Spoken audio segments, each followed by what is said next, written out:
ganun talaga. Yan sana si Brother Paz, wag na sana matigas na ulo para ma-compound. Ayun na nga talaga eh. Kasi huwag na matigas ang ulo.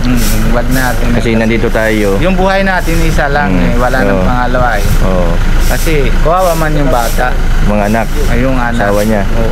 Yun ang number 1 na apektado, ano? Dapat malakas siya kasi si ate din. Si ate. Si Mrs. Paz, meron din siya. Cancer. Di ba? Parehas naman sila. Eh di lalo naman siya hina kasi nahina siya. Eh di parehas naman sila na kung mawala. O sino naman kasama yung bata? Yung mga anak niya, ano? Di ba? Kawawa man yung bata. Tama. Tapos yung sayang naman din na. Yan po mga kalingap, nandito po kami sa bahay po ni Brother Paas. Yan, nandito po si Tatay Ruben. Yan, si inaanak, si Ruben. Yan, si Indiano Bicolano. Yan, nandito din po si Rubelin. Yan, bumisita po kami ngayon kay Brother Paas. Yan, kalalabas lang din po nito sa ospital. Sana mapayuhan ito si Brother Paas na magbago din po ang isip ni Brother Paas na magpa-admit na din po sa ospital para katulad po ni Tatay Ruben na mabilis pong nakarecover.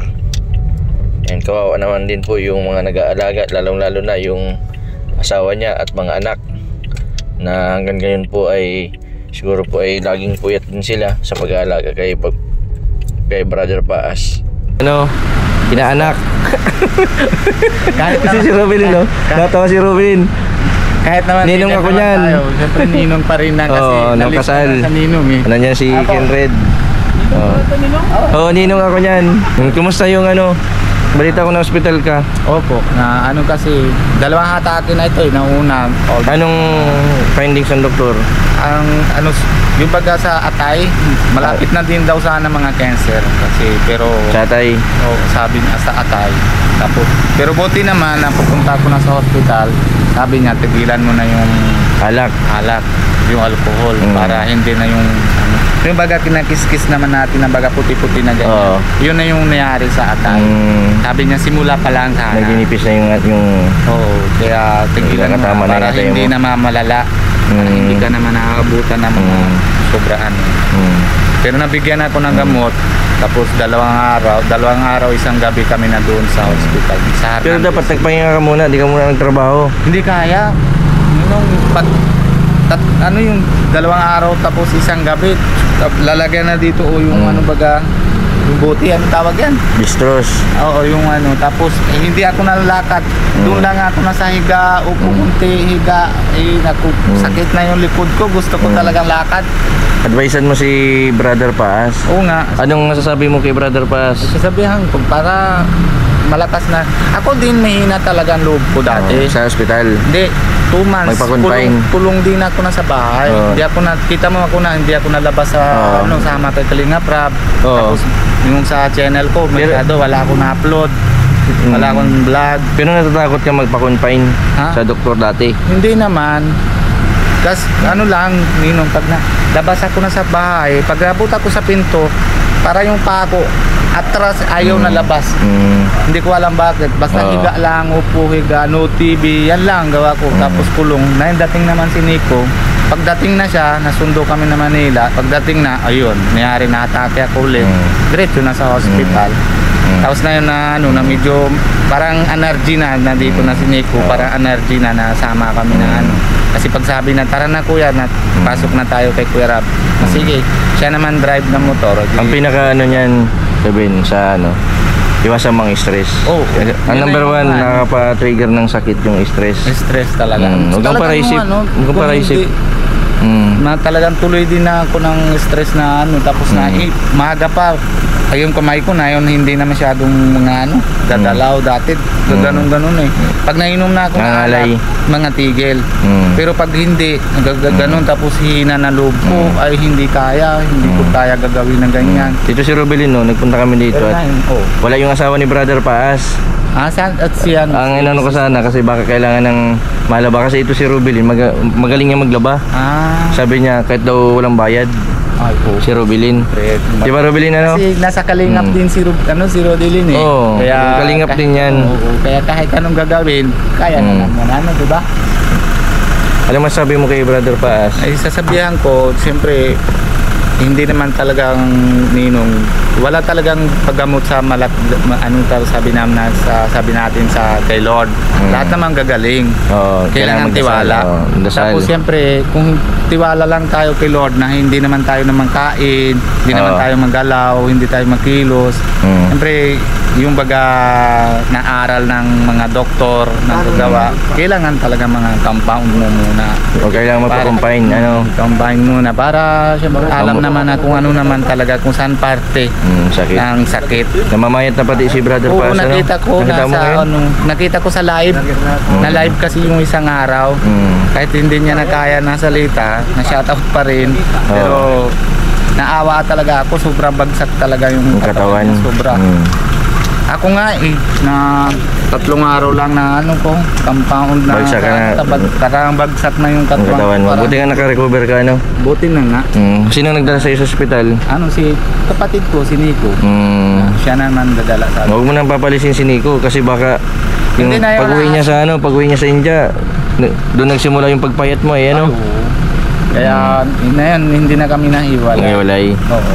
Pero mabibigay sa iyo ng mga 1 week na lang, mabibigay sa iyo ng good news. Ano yun?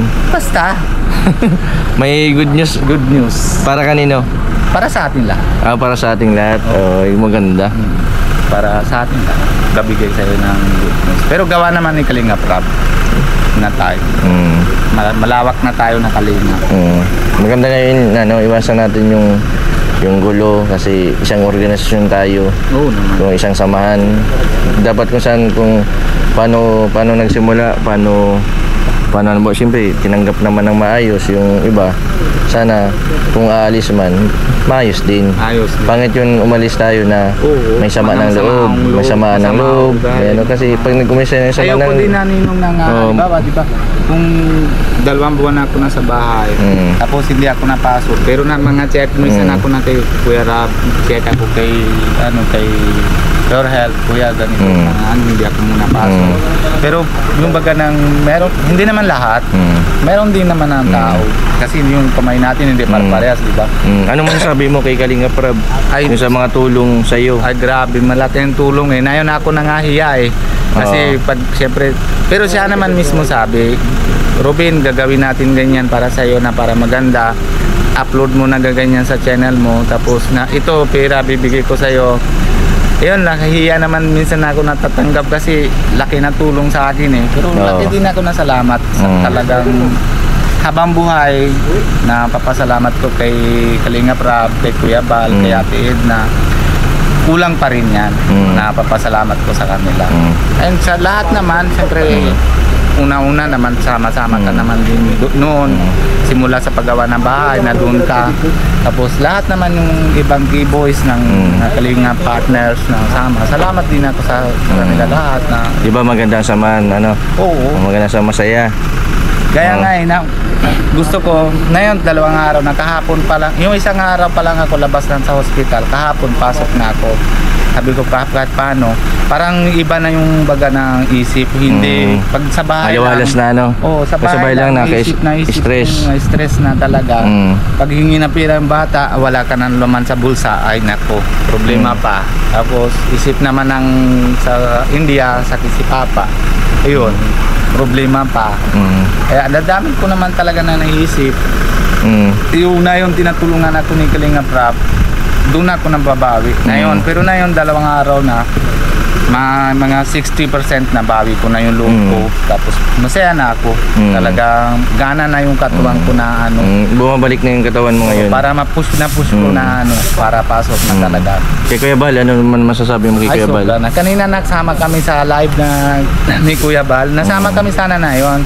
Kaso may Bible study kami ni Kalingap Rab, kaya hindi ako nasama. Paalam na ako kay Ate Edna na Bible study. Kanina pa ako nasama sana napunta na yata si Kuya Bal dito kanina. Kanina kada lang kaalis lang di kami nagkaabutan.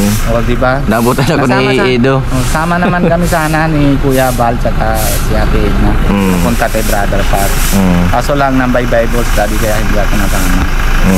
Pero salamat talaga ako kay Kuya Bal. Kung hindi naman dahil kay Kuya Bal, wala naman tayo. Hindi ka naninong naman sa akin, diba? Kasi siya naman ang ugat. Tapos si Ate Ed na mga puno, siya naman bibigay na bunga sa atin ng sanga lahat, diba? Si Kuya Bal naman hawak sa lalim. Sa ugat. Si Ate Ed na napapataas, napagawa ng mga sanga, lahat. Tapos bunga, baga yung buga. Yung bunga, baga yung baga ng tinatulungan. Na sa kahit siya gaya din kay Rodilin na tinatulungan mo. Yun, bunga na yun kasi sanga ka na ni Ate Edna, di ba? Ganun lang. Pero ko sa'yo sabihin, sana iwasan mo yung alak, iwasan mo yung kubra. Ay, hindi naman ako energy drink. Hindi naman ako si Rodilin, alam naman masipag si Rodilin Galing. Di maano talaga yun sa talaga yun sa nagang linis talaga yan. Naawa daw siya kay okay na nag-recover na yan. Bali sinasama-sama ko siya palagi sa mga vlog ko para nalilibang. May anak siya. Okay na sila. Anak niya? Nandun sa Basud. Okay na sila. Okay na din. Kasi gusto niya yung may mga ginagawa. Tama. At nalilibang. Pero mas maganda din kasi pag lagi siya na nagpapagawa para yung isip niya hindi naman yung baga lito-lito. Di ba? Kasi pag nang mga upo lang talaga matutulala ka tapos yung mga ano-ano na isip. Pero pag may gagawa ka, magagalaw-galaw ka, hindi na talaga mga. Pero nainom pa rin ng gamot. Nainom yan lagi. Madalas siya naginom ng gamot. Tama. Pero okay naman yung katuan niya na yung dati baga medyo na siya, diba? Payat. Ayos naman na yun. Nataba na. Halos din na sa pagkain. Kasi ang may mga depression, ang kailangan niyan pagkain. Nakakain ng tama sa oras, nakakainom ng tama sa oras. May kaya mga din si Kuya si Ninong Brother Paz, hindi naman din na masyadong kain hindi siya nakakain. Na kahit pilit daw si Tatlong araw na hindi ko makain. Grabe. Hindi nakakain pala. Kailangan niya ng ospital, kailangan niya mag-admit. Kasi hindi mo siya lalakas. Hindi kasi siguro na naisip siya sa pera kasi hindi siya nag-iisip sa pera. Hindi kasi may mga ospital tayo na libre. Wala kang babayaran. Maganda. Ayos naman dapat mga compound naman si Ninong Brother Paz para tuloy-tuloy na yung gamot niya. Hindi pa naman daw na stage 1 pa lang daw na sa kanya Magaling na daw siya paggamot niya sa hospital. Pag admit na siya, pag nagamot niya, maayos na din yan. Yan kay Ninong Dr. Lab. Na yung kapatid niya na yung nauperahan na yun. Alas 3. Na yun simula na kanina. Ganun din na Pero, si Dr. Lab? Yung kapatid niya. Kapatid niya. Parehas naman ng masakit. Pero yung kapatid ni Dr. Lab, stage 3 yata. Pero nauperahan nila na yun. 300 plus ng gastos nila.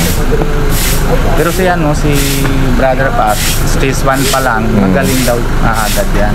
Hindi naman masyado magaling. Kailangan pati pag mali pa yung bukol, kailangan matanggal agad kasi pag pinatagal mo yan, lalaki yan. Pero basta naman Ninong, nasabi ko kay Brother Pat, tiwala siya sa sarili. Tiwala lang siya sa sarili. Yung baga naisip niya, kaya niya. Basta kaya niya, nasasabi niya, isip niya na yung baga positive, wag negative. Ay, iwasan niya yung stress, para pag ako din ang nakarang 2 months, negative na talagang naisip ko, talaga bagsak na ako. Pero na yung positive na bahala na Lord kung ano naman nangyari sa buhay, basta kilos ako. Kung may kita o kung hindi, sama ako sa team, bahala na Lord. Di ba?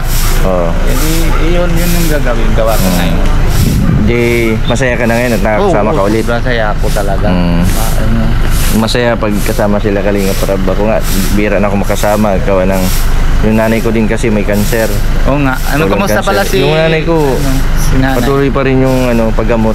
Diba na mga almost 1 year na. 1 year na. Diba dati sabi Pagdadalawang naman taon ni na. doktor, mga 2 or 3 months lang ito. 2 months. 2 months ano.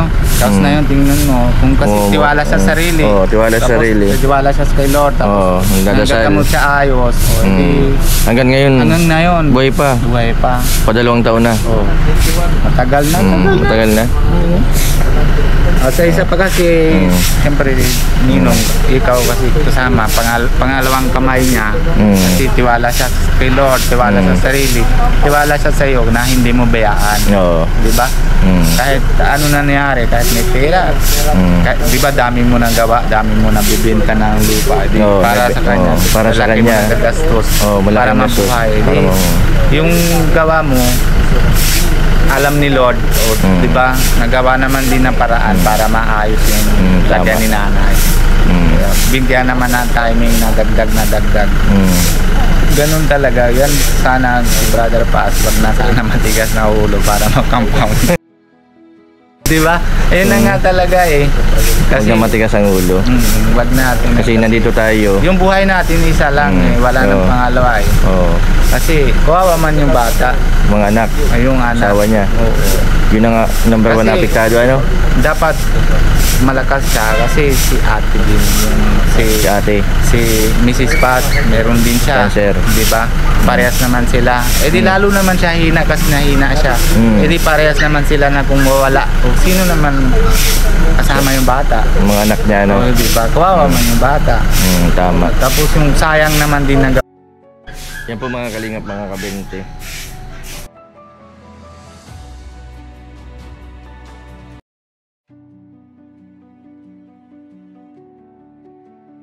Nandito din po sila Kenred. Gagaling lang po dito kanina ni Kuya Bal. Kalingap po ay lagi po nakasuporta kay Brother Paas. Yun naman po pinapabayaan si Brother Paas. And although ginagawa naman po namin lahat ng maming makakaya kay Brother Paas, so nga po kailangan natin ng respeto din kung ano po yung desisyon po ni Brother Paas. Sikat po na pinili ko kanina na magpa-check up, may magpa-confine, so nagdadalawang isip pa po na admit sa doktor sa ospital sa sitwasyon po niya na yung katawan po niya bumibigay, halos namamayat na po siya, 3 araw po na hindi nakakain, halos tubig lang daw po ang iniinom. Ano man po baga ang lakas ng tubig, dapat nakakaano ng dextrose, naalagaan ng mga nurse pag nasa hospital.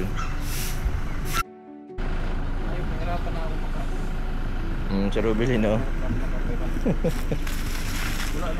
Tara Rubilin, kaya mo pa?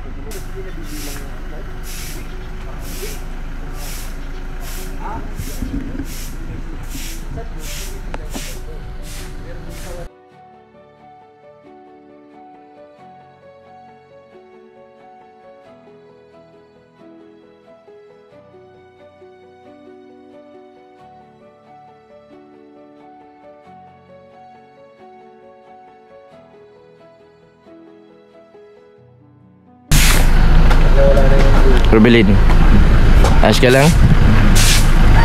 Pagpagod ka na, maghinto ka na muna. Nandiyan pa rin.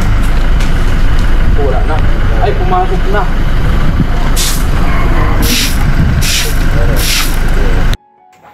Yan po mga kalingap, mga kabente. Yan, nakapanayan po natin si Kuya Ruben, si Tatay Ruben kanina. Yan, tama po yung mga sinabi niya na kapag may sakit, yan, huwag nang patagalin, kailangan magpa-check up. Kung ano po yung advice ng doktor, kailangan sundin. Kaya po ngayon si Tatay Ruben ay naka-recover na at nakapasok na sa trabaho kay Kalingap Rab. Maraming salamat po sa lahat po ng mga sponsor po ni Brother Paas, sa mga tumulong po, mga OFW po na walang sawang nagbibigay tulong kay Brother Paas. Maraming salamat po.